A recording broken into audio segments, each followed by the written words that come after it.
AFR On Demand is brought to you by Breck Golf. Try Beaver Creek today, just 20 minutes from downtown Baton Rouge in the Zachary area. They've got a PGA Tour driving range, a short game practice area, 30 to 40-yard practice shots. It's a great place to chip and putt and practice if you don't have time for a full round. Book your tee time today, golf.breck.org, golf.breck.org.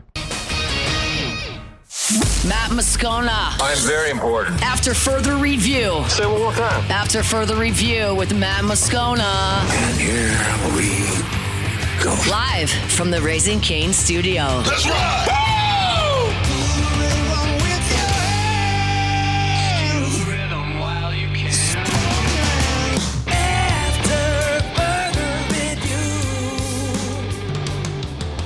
Hour 3, off we go. Welcome aboard. Glad you're with us. AFR, presented by Goodwood Men's Sexual Wellness. I'm Matt. Love you, Matt. Paul O'Neill. They're chanting Paul O'Neill's name.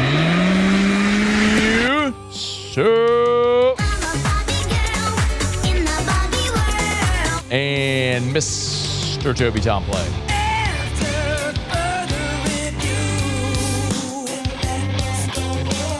All right, we're here. Glad you are as well. Get out there and make it a good one. 5 o'clock quitting time. Glad you're driving home with us. And oh, by the way, it's a hump day.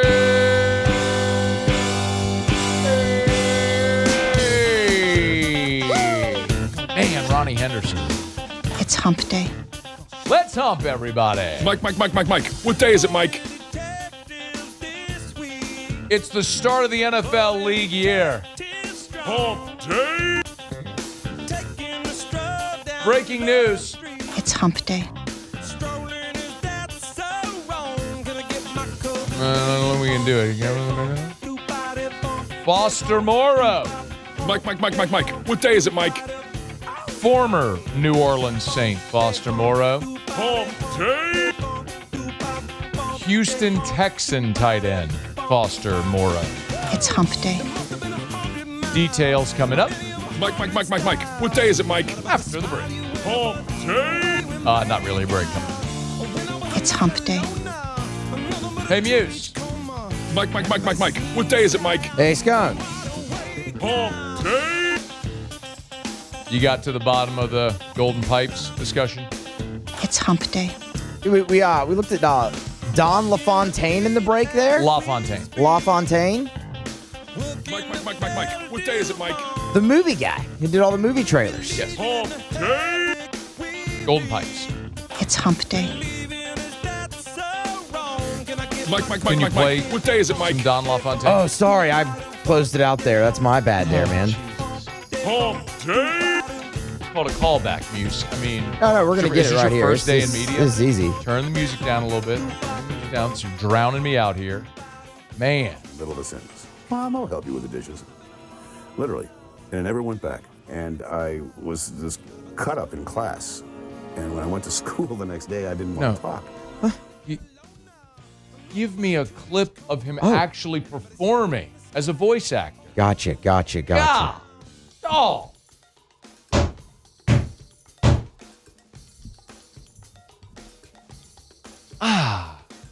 Muse, I swear, if I didn't tell you to wipe your ass, I think you'd walk around with poop on you all day. No. We what wouldn't do are we that. talking about here? Cars were totally underwater. In a world where both of our cars were totally underwater. There you go. Golden Pipes. Golden Pipes. You get it now, or you hear that. You hear Dave Neal. Do you understand the contrast? Yeah, it's just two different things there. That's what we're looking at here. Like we're looking at like a voice actor guy. One is an illustration of Golden Pipes. The other, Dave Neal, right there, by the way, right there. There he is not. Fantastic broadcaster, not Golden Pipes. Don LaFontaine, Golden Pipes. As you mentioned, BC, the former voice guy on the station, Golden Pipes. Yeah. Dave Neal, not Golden Pipes. Matt Moscona, not Golden Pipes. Silver Pipes for Dave Neal. That's what we're going with. Silver Pipes, man. There's nothing wrong with silver. I might go. How about we just go with Pikes? Oh, man. Missing the podium entirely. Entirely, yes. Entirely. Okay, it's after further review. Oh, Steve Shaw. It's after further review. How many times are you going to do that? I saw Steve Shaw in this documentary. Literally did that at the end of last hour. There he is right there. I see him now, the director of officials, yeah. He's aged a lot since this stuff. Well, what year did they make this documentary? I can look that up. I'm not sure. Please do. I'd love to look that up. Because Steve's aged a lot since this documentary. And it doesn't feel like this was maybe that long ago, but I see Steve every year at SEC Football Media Days. Actually, he's now the national. He's not even the SEC director anymore. He's the national. Right, yeah. Because now it's John McDade. Who does the, SEC. October 30th, 2025. This SEC is a year old? Yes, this is a year old. Wow. Not quite, actually. I mean, they had to shoot it, edit it, so it was released now. So maybe this is 2 years old. Maybe when they shot this interview 2 years ago. I can't believe that. That's what it says, man. Oh, yeah. Demetrius Hookfin. Wow. I think we should just keep doing this and let you randomly say names that people you're seeing on the TV. Let me tell you something candidly here, since you and I are together. You, the audience member, you, me, Muse, Paulie, we're all just hanging out together, okay? We have a clock. We firmly abide by a clock. It's broadcast.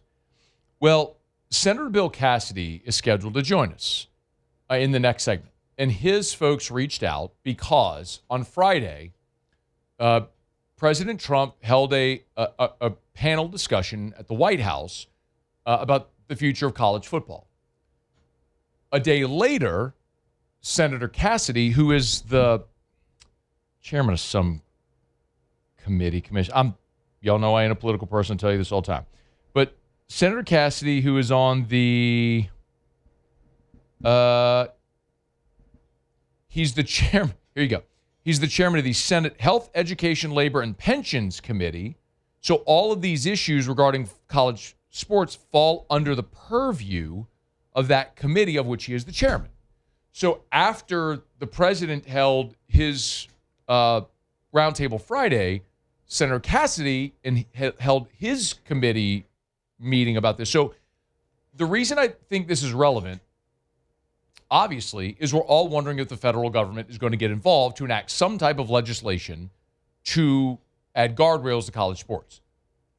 So naturally, I'll have this conversation with a U.S. senator who's going to do this. But his time allotment, and I'm very respectful that he's got a lot going on, was 5:25 to 5:35. Typically, if we take a break at 5:30, that's the very end. Like, that's pushing it.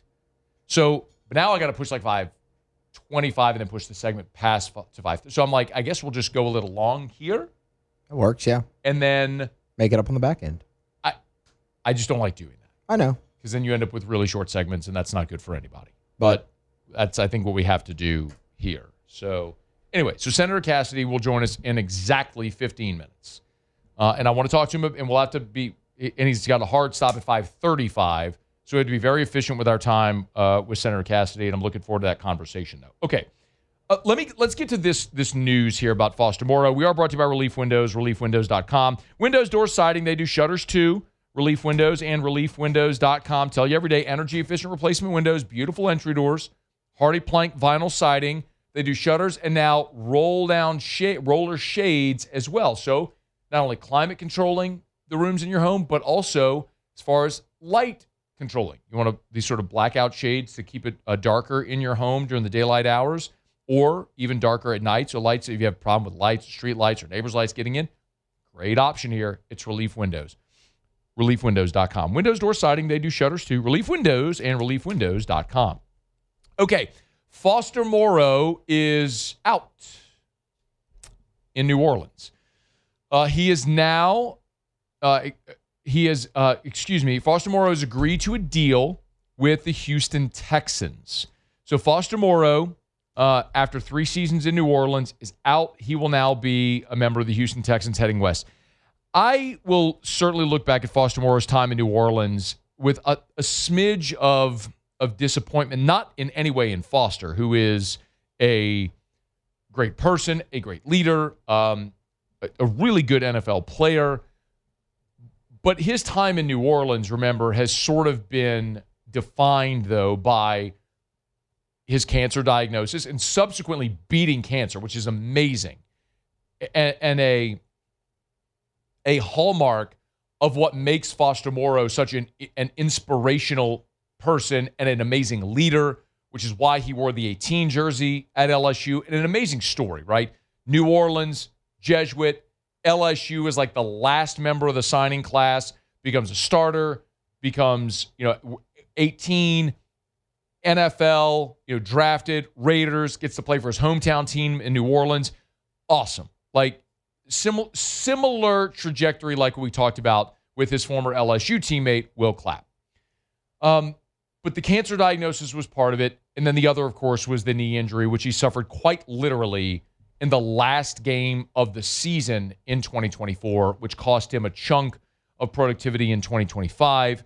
And I sincerely hope for Foster he's able to recover and regain some of the form that made him a starting caliber tight end in the NFL, that made him a draft pick of the Raiders and a very productive player, one that the Saints wanted to sign. He's only 28 years old.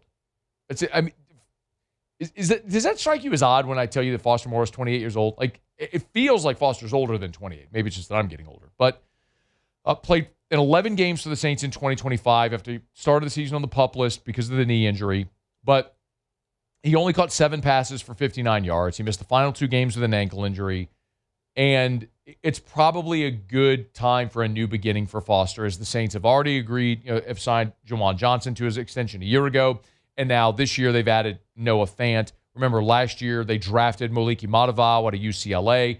So they've got some younger tight ends coming up through the ranks, and they've now spent on 2, both their in-house guy in Juwan Johnson and bringing in free agent Noah Fant. So this should not in any way be surprising. If anything, disappointed that Foster's time in New Orleans, in some respects, defined by the cancer diagnosis and the knee injury.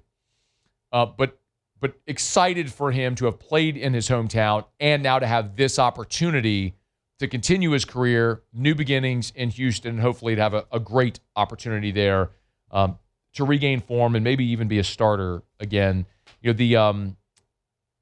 It's worth noting, obviously, in Houston, they do have Dalton Schultz, who is their starter. I'm not suggesting that Foster Moreau is going to go there and sort of usurp Dalton Schultz in Houston. But he's obviously a player who can still be a capable and competent and very good option as an NFL tight end. So congrats to Foster Moreau. His time in New Orleans, though, is done, as I would assume is Taysom Hill's.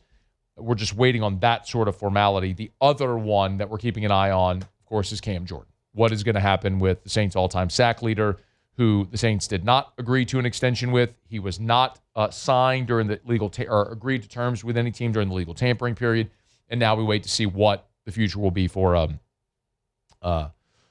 Cam Jordan as well, the other sort of big name that we'll keep an eye on here. All right, it is After Further Review. Hump Day shows are brought to you by Goodwood Men's Sexual Wellness. We are glad that you're hanging out with us here. YourGoodwood.com. I should remind you that when you go down Drusilla in Baton Rouge, where Goodwood is, there's 3 clinics all in one. There's Goodwood, which is the men's clinic. There's Unique Physique, that's the GLP-1, semaglutide, tirzepatide. And then there's Unique Aesthetics and Wellness, that's the aesthetics clinic. They got Botox and $8 unit Botox, by the way. It's an everyday price. All your laser therapies, laser hair removal, hydrofacials, body contouring, they do it all there at Unique Aesthetics and Wellness. So all 3 in one complex right there on Drusilla in Baton Rouge. YourGoodwood.com, YourGoodwood.com. Okay, it's After Further Review. Senator Bill Cassidy is going to be with us in exactly 10 minutes. So he'll be with us from 5:25 to 5:35. We'll talk about the future of college sports. Let me knock out a break. We'll come back, and I will give you a quick thought from Jay Johnson, who addressed the media before LSU takes off for Nashville to go open up conference play at Vanderbilt this weekend. And then we'll talk about the future of college athletics with Senator Bill Cassidy here in about 10 minutes. So stay here. It's AFR. After Further Review. You want to buy your pool online? That sounds kind of wild. I get it. Like, we buy consumer goods online. But if we're being honest, we buy everything online. We buy clothes online. We buy all of our my wife buys stuff at Amazon every single day. You can buy a car online. Talk about South Point Volkswagen all the time. Why not your pool as well? Well, Derek Duplessis and the team at Duplessis Builders have set that up as well for you. And it's such a cool function that even if you're not in the market for a pool, just to go check it out because it is really cool. Go to DuplessisBuilders.net, DuplessisBuilders.net. You live in Louisiana. You should be able to spell Duplessis. DuplessisBuilders.net. Hit the Pick Your Pool tab. It's right there on the homepage. Just hit that button right there. You'll see 11 different pool designs. Now, you can make any type of custom resort-style pool you want, but you can pick one of these 11 and then just go through and choose all your features. Tiling, coping, you want water features, whatever you lights, all that sort of stuff. Pay for it right there online. DuplessisBuilders.net. After further review, presented by Goodwood Men's Sexual Wellness. Visit yourgoodwood.com.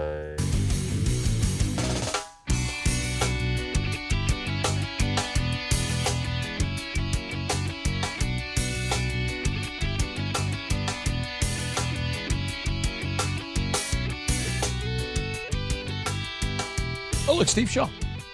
Not really. I was going to ask, is he really on there? Or are you just saying no. that?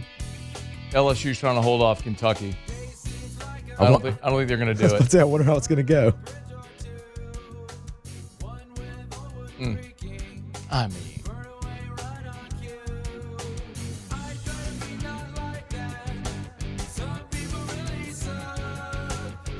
I watched that game live.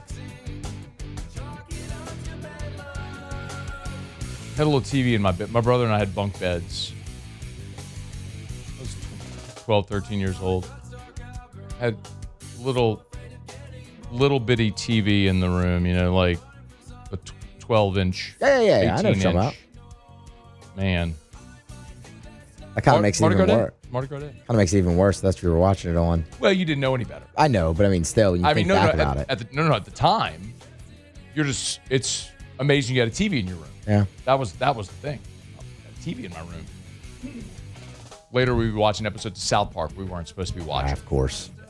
Mom and Dad didn't like that. No. Couldn't watch South Park. Couldn't watch Married with Children. Couldn't watch Seinfeld because of the sex. Couldn't watch Simpsons because Bart called his dad Homer, and that's disrespectful. Yep, he does. Let's see, what else couldn't we watch? But then again, my dad would let us watch Jean-Claude Van Damme movies because we did Taekwondo. And there was all type of cursing and bloody and sex scenes and all kind of stuff in every Van Damme movie. Yeah, those are rated R. Yeah. We can, I think back of it now, I'm like, you had a problem with the cartoon calling his dad Homer. Yeah. And with South Park where they're killing Kenny. Every show. All of them. All of the shows. Every episode. Literally every one. But we can't watch. Yeah. But we can watch Van Damme. Chun-Li's got the compound fracture on the dude, breaking his, the bone sticking out of his leg and whatnot. Ooh. I want that one. Lionheart was a good one. Underrated.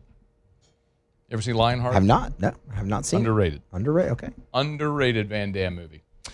Okay. It's after further review. Senator Bill. We're going to go from that to Senator Bill Cassidy in about 3 minutes.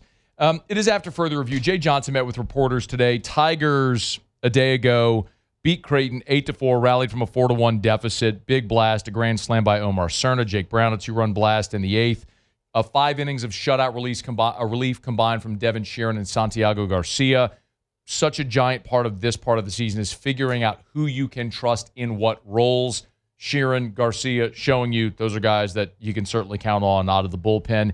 Jay Johnson, when he met with reporters on Wednesday, however, was asked about starting SEC play on the road at Vanderbilt as opposed to starting at the box. I don't ever think about it because you can't control it. I have my preferences, I will say that. But, we don't even usually get the schedule till, October 1st or something like that. So it is what it is. I think they try to balance it out. I haven't kept score. To be honest with you, I know you get 15 at home and 15 on the road. I always look for even maybe more than that. Where's the spot where you have 2 in a row at home, which we do the next 2 weeks? Or where's the spot where you're going on the road twice? I think for this team, going on the road this weekend can be a positive for us. Tigers will start on the road against Vanderbilt. They'll be back-to-back home against Oklahoma and Kentucky before they hit the road against Tennessee. Senator Bill Cassidy is good enough to join us. His time is very limited, so we'll go right to it. Senator, we appreciate you. How are you, sir? Man, I am doing fantastic, man. How are you? Doing really well. We'll jump right into it because the nature of the convo stems back from, I guess, a piggyback on the roundtable that the president had at the White House on Friday. And a day ago, you had in D.C. a similar roundtable. Can you just sort of give us the nuts and the bolts of what that meeting was a day ago? We had a roundtable on NIL, which is like a Wild West, which is like so much that is chaotic that, we really are talking about something that could be a great advance for the sport, or it could destroy college sports. And it started Collis Temple. People in Louisiana know Collis Temple. Sure. Collis was the first black to sign an athletic scholarship with LSU back in the early 70s. And he goes to me, if a kid goes to LSU, I used to be able to tell him, stay there 4 years, keep your nose clean. You're going to graduate with a degree. The university and the community will take care of you, and you're set up for success. Now they change schools every year. They don't have any loyalty to the institution. The institution has no loyalty to them. 0.5% will play pros, and the other 99.5% may not graduate, and they no longer are set up for success. Now, Collis tells me that over breakfast at Louis, and so that kind of started where we were yesterday, a roundtable on NIL, and then we're going to have a committee hearing later in the month, see if we can't do something to make it positive and not a net negative. Senator, the NIL is 5 years old now, and to date, the federal government has not involved themselves. Why has the federal government collectively been hesitant to act to put up guardrails for NIL? Well, partly you got to let it sort out, okay? Like forever. Coach Tommy Tuberville, the old Auburn coach who stomped all over the eye of the tiger way back when they played LSU. I remember. Yeah, and then we beat his rear end. So he goes, they have been encouraging the NC2A to share revenue for decades, and the NC2A never would. Mm-hmm. And finally, they're forced to by a court case. But since then, it's been kind of sorting itself out. Initially, okay, you're sharing the revenue. That's a good thing. Now it is something where you see a few universities are going to do well. A lot more are going to strain to do well. And then if you talk to someone, for example, at Northwestern State University, are they ever going to have a good athlete again who is not picked up by a Power 5 school? Northwestern has people playing in the Major League Baseball. They've had some really good athletes go through. I can tell you the future is they're just going to be a farm club for a Power 5. And I was told that most kids who enter the transfer portal, no, not most, but many kids who enter the transfer portal end up not getting an offer from someplace else.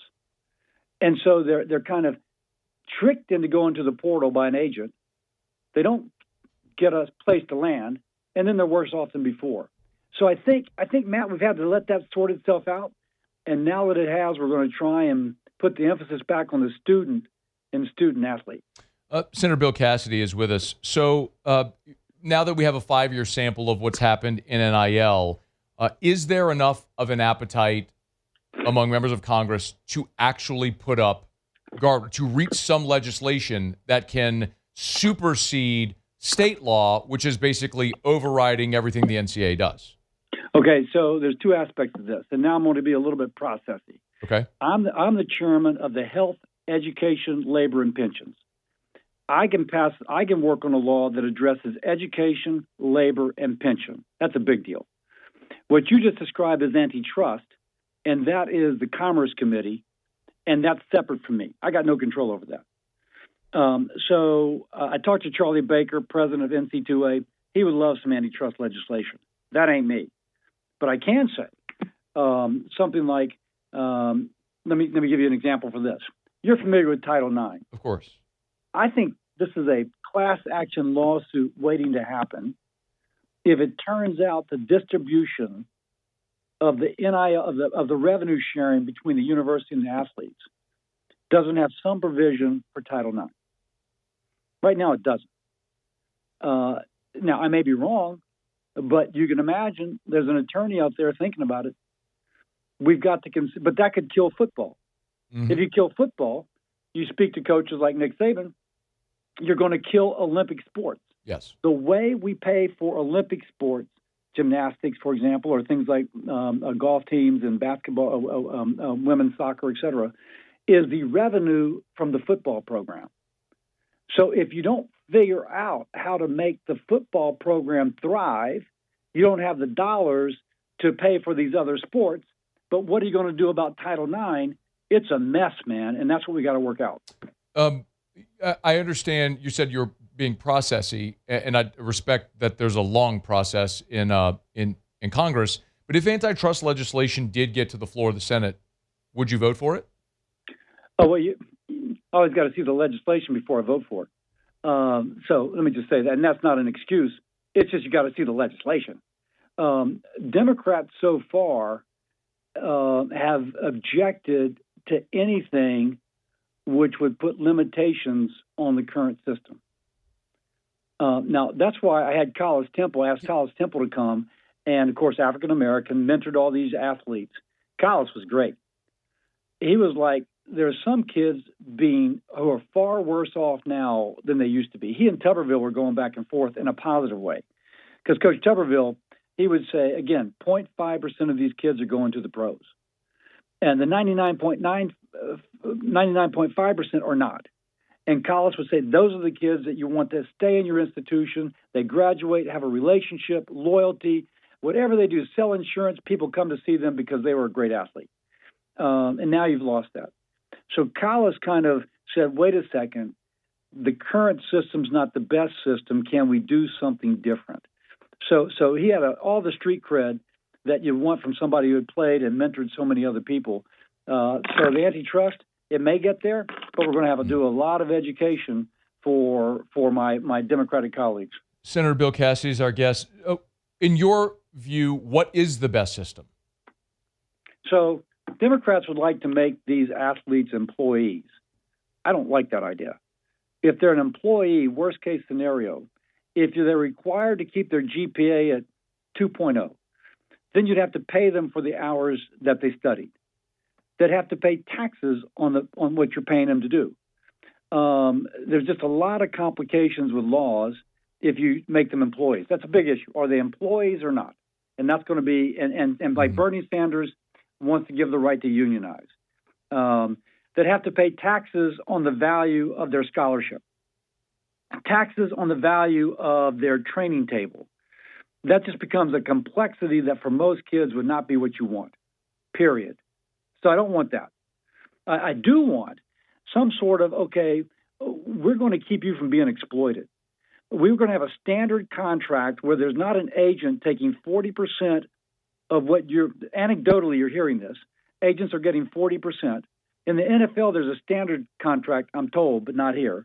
There's a standard contract that the student athlete and the university would work around that would protect the interest of the student athlete. That there would be some guarantee that if a kid is going to another college, that his hours are going to transfer, and if they don't, the college he's transferring to would have to make it up for him. And why is that, Nick? Nick Saban, talking to Nick, he goes, he had a student athlete who transferred to another school. He was 18 hours from graduating at Alabama. He lost 56 hours when he went to the other school. Now, he's not going to the pros, and he's not going to graduate, and he's worse off. There needs to be complete disclosure that when you transfer to us, you're losing all these hours. That's just a start. Let's make sure the student athlete knows everything and is not caught, kind of blindsided, if you will. And so what you're saying now is that disclosure doesn't exist? No, it doesn't exist right now. It's a Wild West, man. It's a Wild West. What I think you and I probably have some agreements on this, probably a lot of disagreements as well. But there something that I hear often, Senator, from I'm sure a lot of your constituents is, doesn't the federal government have anything better to do than worry about college sports? Why is this something that you and your office and your colleagues should be considering? Well, theoretically, I'm a conservative. So government sets the guardrails, and then people live within them. And if there's a group of people, like when you go to the stock market, there are certain regulations that are set up when you interact with your stockbroker that make sure that there's full disclosure on what's taking place.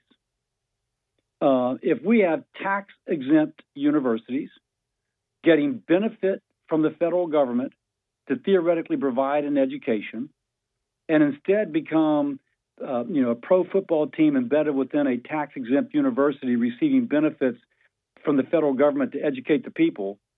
I mean, Matt, do you see something wrong with that?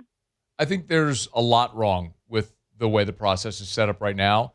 I also see a lot right, but that's where I'm curious, and I know we got about 60 seconds left because you have a hard stop, but do you believe that a federal resolution is even possible, that we can get there? Hey, man, I'm not here to waste my time.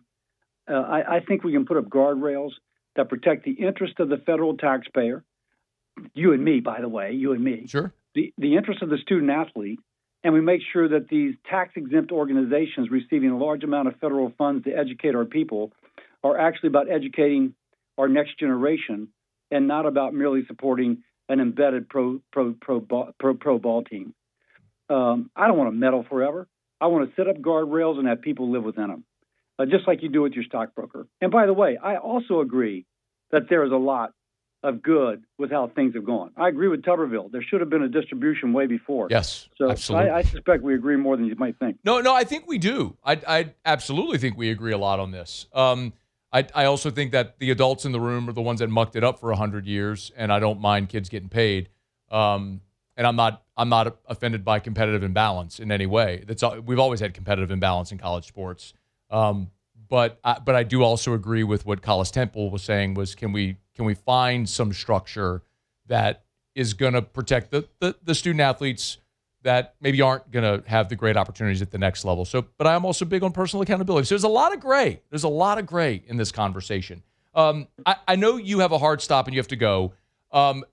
But let's maybe circle back when you have some more time, because I would love to explore this even further, because I do think it sounds like federal legislation might be the only way we ever do get guardrails in this space. And we're going to have a hearing, actual committee hearing at the end of the month. Okay. And so, and we'll be drafting the legislation. We got a request for information where you ask people to give us their thoughts. So this is a process where we're trying to explore it. So anybody who's really listening to this and wants to express themselves, to go onto our website to help. Just go to the help committee, like help me, help committee, and you'll be able to give us your thoughts. What's the website, sir? It's help.senate.gov. help.senate.gov. Help.senate.gov. Help.senate.gov. Okay, whenever you have the committee meeting, I'd love to have you back on the show so we could explore further. Let's do it, Matt. Okay, thank you, sir. Bye. Okay, that is Senator Bill Cassidy. He even gave me an extra 2 minutes, so I appreciate that. All right, let me knock out a break. I want to react to that next. AFR. AFR. We're brought to you by Clegg's Nursery. 4 locations in the greater Baton Rouge area. Seagan near Airline, LA 16 in Denham, Mid-City on Donmore, Garden Center on Greenwell Springs. You know where they are. They're all over town. Hey, look, I know in the next few days we're going to see that last little cold snap. Thankfully, the Tigers will be gone. So, Muse, we may not get an ice box this year. I mean, we may not at all. Let's not speak too soon. Have you worn a jacket to a game yet? Yes, one, but it was just because it was a little chilly. It was this jacket right here that I'm wearing, a little light coat. I'm telling you, we may just veer clear of the ice box this year. Spring's here, y'all. Get by Clegg's Nursery. Those green tree frogs are back, croaking in the back of my house. Get those flowers and plants and trees and shrubs. Get those flowers in them flower beds, y'all, them patio pots. Plant that vegetable garden. Get your hands in the dirt and just plant something. Clegg's can help you do it. Buy local, shop local at Clegg's Nursery. After further review, presented by Goodwood Men's Sexual Wellness. Visit yourgoodwood.com.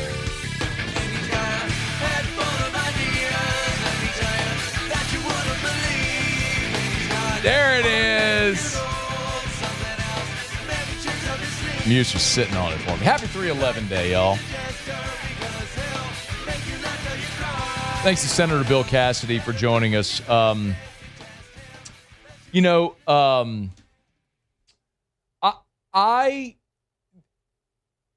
put you this way. I am the whole NIL rev share, this whole conversation has so much complexity to it. There's no way around that. Like everything that the senator mentioned, like there's a lot of nuance. Yes, you have a lot of guys transfer, men and women transfer, who end up not finding a landing spot. Then they're no longer enrolled in school, so they're not working toward a degree. Well, what's the point of higher education? What's the point of college athletics?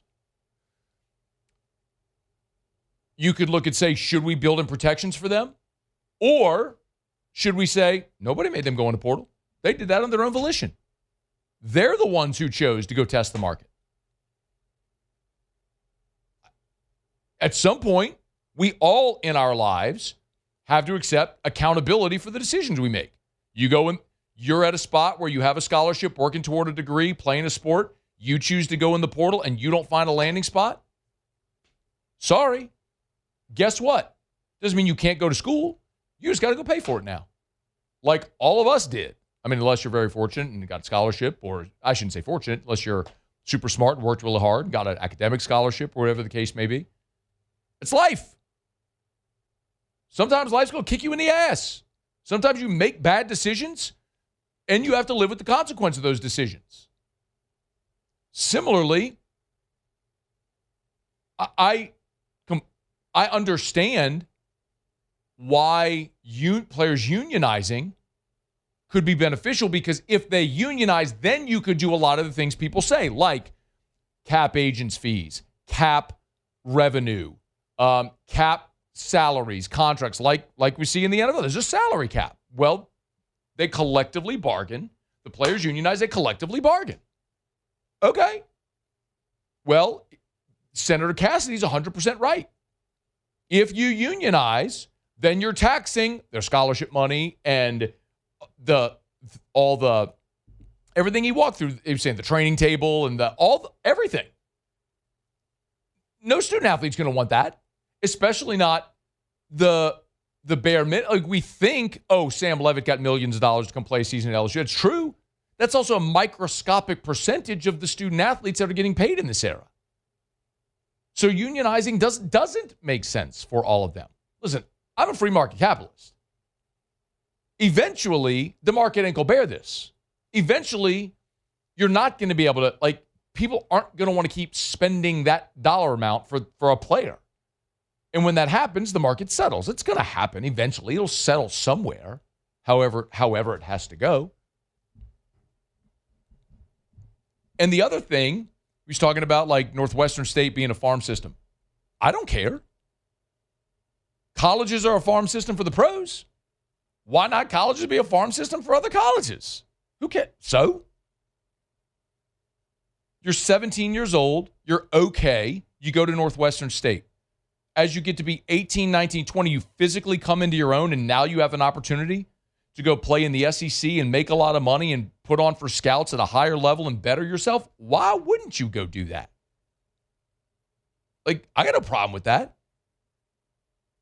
The problem, in my estimation, we've had in college sports for so long, especially college football, is people acting like they are what they aren't. This whole farce of the FBS with 136 teams, we pretend like Fresno State is the same as Southern Cal. Who in the hell believes that's true? You got eyes in your head? Do you honestly think that Florida Atlantic ever is going to be the same as Florida? Nobody believes that.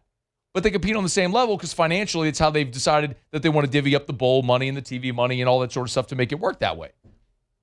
It's a farce. We got to start there by having these schools recognize what they are competitively, but they don't want to do it because it's the same thing. I'm not picking on Ole Miss here, but it's the Trinidad Chambliss situation. You want to know how to stop a lot of this nonsense with court cases? How about the adults in academia who stand proud and talk about the bastions of higher learning? You want to stop all this nonsense?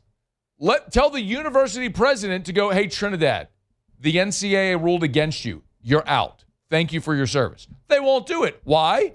He's going to help them win. And there's nothing greater that will benefit the University of Mississippi than winning football games. And Trinidad Chambliss helps them do it, so they're going to do that. They're hypocrites. in academia. They could, the university presidents could fix this. They won't. Because it's how they drive revenue and drive enrollment and all the sort of things. So you have a pickle. It's a very complex conversation. And ultimately, what I'm curious about is if, and it's what I asked the senator, if we can get to legislation, if we can get to some federal guard, because that's the one thing everyone seemingly agrees on. The federal government will have to pass legislation that will supersede state law. Because right now, every state passes its own law, and so every school is governed differently based on that state's law that's all going to supersede the NCAA. Getting to federal legislation, though, feels like that is nowhere close. Maybe I'm wrong. Maybe they'll surprise me. Maybe they'll come together and make something happen. Maybe the president having his roundtable, maybe Senator Cassidy and his committee having their meetings and their conversations will lead to some type of common sense solution. I just don't know that I'm optimistic that that's going to happen. Hopeful, just not optimistic. But I have an opportunity to talk to a U.S. senator about this who's actually going to be voting on this stuff. Yeah. Tell me what you think. Tell me what your constituents, what your colleagues think. We'll do that. And that's bipartisan. I don't care if you're an R or a D. You want to come, you're a U.S. senator who's going to be voting on this. You want to come have the conversation? Come have the conversation. Anytime. All right. We're brought to you by South Point Volkswagen, southpointvw.com. New and certified pre-owned in Baton Rouge and online, southpointvw.com, southpointvw.com. If you're in the market for a new vehicle, South Point Volkswagen. Encourage you all the time, new or certified pre-owned. Maybe you're not looking for a Volkswagen. That's okay. I mean, I wish you would. But if you're looking for a pre-owned vehicle, make sure you check out South Point Volkswagen. Louisiana's largest volume Volkswagen dealer. They move more Volkswagens than any other dealer, which means they have more trade-ins, all different makes and models. So go to the website, southpointvw.com, southpointvw.com. Hit the used tab at the top, and you can see every bit of inventory. If it's on the lot, it's online at southpointvw.com. Learn about their extended warranty, everything there at South Point Volkswagen. Airline just north of Highland, southpointvw.com. South Point Volkswagen, what's your direction? All right, we are really, really late. Clock got thrown off because of the time Senator Cassidy was available. Let me knock out our final break. We're going to wrap up quickly with Otter Locks next. AFR. Buying or selling commercial or residential, think real estate, think Darren James. 335-7666, 335-7666, or agent225.com. That's agent225.com. That's a website. If you're thinking about selling your home, start there. As a matter of fact, like the first thing you need to do if you're going to sell your home is know how much your home is worth, right? Well, I got great news for you. If you're not sure, maybe you've tried like the national realtor databases to see what your home might be worth. Like you can go get your Zestimate. Like that's fine. But agent225.com, they have a home value tool. Darren has built this using local market data. So like, what about the new neighborhood built next to you, or the grocery store down the street, or the development, or other homes sold in your neighborhood? Local data to give you an accurate representation of what your home is worth. Get that at the home value tool at agent225.com. Think real estate, think Darren James. After further review, presented by Goodwood Men's Sexual Wellness. Visit yourgoodwood.com. Down the stretch we come. Final segment here on the Hump Day edition of AFR, presented by Goodwood Men's Sexual Wellness. Yourgoodwood.com, yourgoodwood.com. Doesn't matter if it's ED treatments, hormone replacement therapy, peptides, lowest prices, never any contracts. Many instances they can help you with telemed, so even if you're outside of the Baton Rouge area, cool. Still check them out and have your medicines, your supplements shipped right to your door. Super easy, affordable, great service. It's helped change my life. Yourgoodwood.com, yourgoodwood.com, yourgoodwood.com. All right, since we're short on time, and I explained kind of why it went down this way, just with the senator had a window from 5:25 to 5:35, so it threw our whole schedule off, so I apologize. So we just don't have enough time to get Jimmy on. So just very quickly, you get Otter Locks up at louisianasports.net, louisianasports.net. On the homepage, you're under the sports betting section.